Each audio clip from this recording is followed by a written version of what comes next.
Oke guys ya, bahas apa kita hari ini? Bahas matchday UCL keempat ya guys ya. Dan di sini gua akan ngebahas tiga pertandingan yang menarik menurut gua di matchday tadi malam. Itu ada Milan versus Real Madrid di Bernabeu. City mendatangi Sporting Lisbon di kandangnya. Dan Liverpool menyambut legendanya di Anfield ya guys ya dengan skuad Leverkusennya. Oke, pertama-tama kita akan ngebahas tentang Milan melawan Real Madrid dengan hasil yang mengejutkan 3-1. Real Madrid kembali kalah di Bernabeu dengan skor 3-1, skor yang besar ya menurut gua. Dan di sini biasakan menonton Real Madrid sampai dibantai ya. Gua nggak ngerti ya, DNA UCL ini mulai memudarkah atau emang pelatihnya memang harus diganti nih guys. Dimulai dari gol set piece Cornell yang dihantam oleh Malik Thiaw. Malik Thiaw bisa memanfaatkan set piece ini menjadi gol pertama, membuka keran gol dari Milan. Dan pergerakan di sini, pergerakannya Theo Hernandez ini bagus banget ya di pertandingan hari ini ya. Dan disambut oleh Morata, mantan terindahnya Real Madrid yang selalu bolak-balik ganti klub, balik lagi ke Real Madrid dan selalu mencetak gol ketika dia tidak membela Real Madrid ya. Ini mantan yang sangat menyakitkan untuk Real Madrid ya. Selalu jadi momok menakutkan. Di Juventus begitu, di Atletico begitu. Dan gemilangnya pemain kakak dari timnas Indonesia ya, Reiner ya. Di sini bermain gemilang ya. Kakak dari Emiliano. Dan di sini dapat gol voucher juga penalti untuk Real Madrid dan dieksekusi bagus oleh Vinicius Junior ya. Ya udahlah ya. Dan di sini kunci pertandingan kemenangan dari Milan itu adalah direct football. Dan di sini yang sangat gue soroti adalah lini depan dari Real Madrid yang sangat amat minim strategi. Dan gue nggak ngerti kenapa Ancelotti masih nggak belajar ya dari pertandingan-pertandingan sebelumnya ya. Karena lini depannya dia ini emang bermasalah. Dan Vinicius ini sebelum bertanding pun saja udah komen-komen di kolom komentarnya TikToknya AC Milan. Dan ini menjadi trigger pemain-pemain dan fans-fans untuk menyoroti dia ya. Dan dia sangat banyak drama, tiba-tiba dia jatuh lah, guling-gulingan. Gue nggak ngerti lah sama Vinicius Junior ini ya. Attitude-nya sangat minim banget ya. Pemain jago attitude minim itu sama aja bohong ya. Nggak akan kemana-mana juga. Lu inget kan Balotelli akhirnya jadi apa ya? Ini kalau nggak diperbaiki attitude-nya Vini ya nggak jadi apa-apa lu bro. Dan di sini gue menyoroti juga dari efektivitasnya pemain-pemain Milan melakukan long passing, direct passing yang membuat efektif gol ya. Lini belakang Real Madrid ini gue nggak paham juga kenapa bisa tiba-tiba miskomunikasi di beberapa gol seperti gol Morata, Reiner. Ini menurut gue miss dari komunikasi lini belakang Real Madrid ya. Dan satu yang bisa diperbincangkan oleh fans Madrid adalah anulirnya gol Rudiger ya. Rudiger ini gue bingung juga ya, di luar dari pertandingan ini gue sebel dengan Madrid. Kalau mau objektifnya gitu, ini gue bingung kenapa bisa dianulir gol dari Rudiger. Kayaknya kalau emang Rudiger ini tidak dianulir golnya, ini mungkin bisa berbeda ceritanya loh. Di menit 80 emang kebiasaan Real Madrid itu untuk mengembalikan keadaan ya. Dan di sini ternyata dianulir oleh wasit karena offside.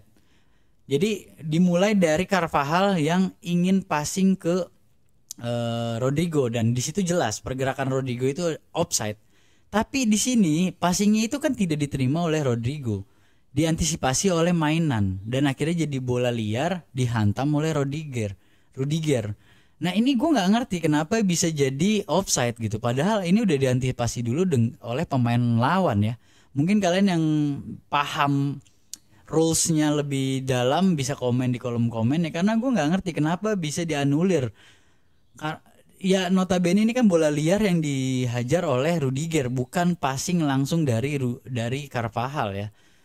Ya itu mungkin yang bisa jadi perdebatan, mungkin fans Madrid juga bisa bertanya-tanya atau bisa membela diri dari sisi situ. Di luar dari itu City juga ternyata kalah melawan Sporting Lisbon ya. Sporting Lisbon menjamu tamunya dengan ciamik ya, dengan skor 4-1. Gyökeres ini pemain yang rame banget di FC Mobile, di pertandingan real juga, yang selalu menjadi dari musim lalu banyak klub-klub besar itu ingin mendatangkan dia ya, ingin merasakan servis dari striker 25 tahun ini ya, termasuk muda lah jatuhnya ya. Di sini Gyökeres berbuah hat-trick 3-0 walaupun 2 golnya itu dari penalti, tapi dia bisa mencatatkan hat-trick di UCL ya guys ya. Dan di sini pertandingan balik lagi sama seperti Real Madrid gitu. Real Madrid mungkin menguasai pertandingan, tapi City juga menguasai pertandingan, kalah dengan efektivitas dari Sporting dengan direct footballnya ya. Di sini pergerakan-pergerakan pemainnya, efektivitas passingnya, walaupun sesekali 2 kali nyerang tapi bisa berbuah gol. Ini menarik banget. Walaupun di awal ini orang pasti tidak mengira bahwa City bakal kalah ya melawan Sporting ya. Karena Phil Foden nih sudah mencetak gol di menit keempat atau menit ketiga gitu. Dan di sini miss kesalahan dari lini belakang Sporting ya, yang membuahkan gol dari Phil Foden dengan nyamannya mencetak gol ya ke gawang Sporting. Terus high defense-nya akhirnya yang membuat keadaan berbalik adalah high defense-nya dari Pep Guardiola ya. Ini sangat-sangat bisa dimanfaatkan oleh Gyökeres ya. Ini menarik banget ini pemain emang. Di awal-awal bisa membuat peluang walaupun masih bisa diantisipasi sama Ederson. Tapi selanjutnya ini menjadi malapetaka buat Manchester City ya. Diawali dengan umpan bagus dari Pedro Gonçalves dan disambut oleh Araujo. Dan ini visinya Pedro Gonçalves bagus banget ya, melakukan passing untuk membuka ruang Araujo ya. Araujo itu mencari posisi juga bagus dan terjadi gol ya, akhirnya 1-1. Dan di sini ada 2 penalti yang unik menurut gue ya. 2 penalti yang unik terjadi karena Gvardiol body charge terhadap pemain Sporting dan Matheus Nunes juga body charge jatuhnya. Dan ini bukan pemain terakhir ya. Matheus dan Gvardiol itu bukan pemain terakhir di kotak penalti. Kenapa terjadi penalti dengan pelanggaran yang menurut gua mungkin kalau di luar kotak penalti boleh mendapatkan free kick ya. Tapi kenapa di dalam kotak penalti itu harus lebih detail kan untuk mendapatkan penalti? Kenapa ini bisa dapat penalti, 2 penalti yang menurut gua selayaknya nggak harus penalti ya.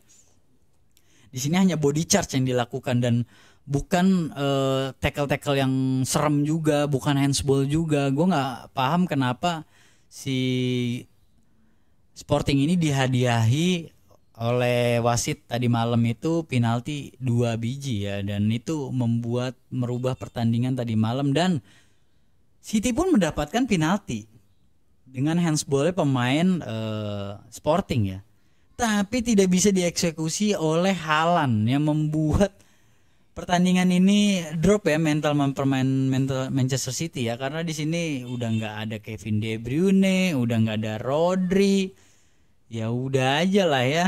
Haaland berjuang sendiri ya, tapi dikasih kesempatan untuk penalti tidak bisa dieksekusi dengan baik, membentur mistar gawang.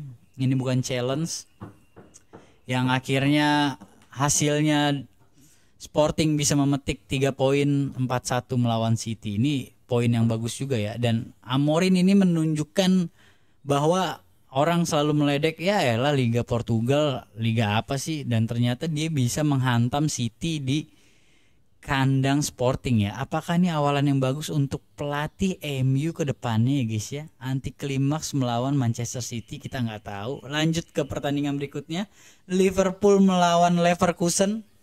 Sang mantan legenda kembali ke Anfield dan ternyata membuahkan hadiah baik untuk Liverpool ya. Dengan skor 4-0, Leverkusen sangat-sangat amat buruk di pertandingan tadi malam di Anfield ya. Sempat dinyatakan offside ya di awal-awal gol Gakpo, passing assist dari Muhammad Salah ke Gakpo, tapi ternyata pas dicek VAR itu tidak offside ya. Ini agak unik juga ya. Situasi tadi malam itu gue ya rada-rada unik loh keputusannya loh. Untung VAR dicek sama dia dan ternyata emang menurut gue itu nggak offside lah. Orang jelas kok positioningnya dari Gakpo mencari posisi ya. Dan di sini sangat disoroti adalah pergerakan-pergerakan dari Luis Diaz ya. Diaz ini sangat paten menghasilkan 3 gol, terjadi hat-trick, pergerakannya pun bagus dan membuka ruangnya pun juga bagus. Arne Slot ini menunjukkan bahwa lu Xabi Alonso secara nggak langsung lu mendingan nyari klub lain, jangan ke Liverpool. Liverpool itu udah bisa dipegang oleh Arne Slot ya. Arne Slot menunjukkan bahwa kapasitas dia lebih paten memegang Liverpool di tangan dia dibandingkan Xabi Alonso ya. Makanya di luar dari pertandingan ini kemungkinan harusnya Xabi Alonso menyelamatkan karirnya langsung ke Real Madrid ya. Karena Real Madrid mau nggak mau membutuhkan pelatih baru yang punya taktik segar ya. Karena Ancelotti ini udah saatnya lu harusnya kemarin pensiun bro. Di saat lu di tinggi-tingginya, di saat di puncak-puncak karir lu harusnya pensiun gitu. Jangan pensiun di saat klub lu ini lagi jelek, jadi kesannya kurang baik gitu. Menurut gue emang Xabi Alonso sebaiknya harus pindah ke Real Madrid ya, karena Liverpool ini udah dipegang Arne Slot sangat bagus, efektif banget, dan di sini sangat menguasai banget pertandingan Liverpool. Lini tengahnya Leverkusen sangat kacau, kalah. Lini depannya pun juga kalah dengan Liverpool, dan ya sebaiknya memang seharusnya Liverpool bisa menjuarai di tangan Arne Slot ya. Kemungkinan besar itu bisa menjuarai Premier League dan bisa melaju jauh di UCL. Oke, segitu aja pembahasan pertandingan UCL tadi malam. Dan jangan lupa di tanggal 15 itu ada live reaction Indonesia versus Jepang. Semoga Indonesia bisa memetik poin ya. Sampai bertemu di video berikutnya. Kita akan membahas matchday keempat. Di pertandingan berikutnya nanti ada Barcelona yang akan bertanding nanti malam. Oke, thank you semuanya. Bye-bye.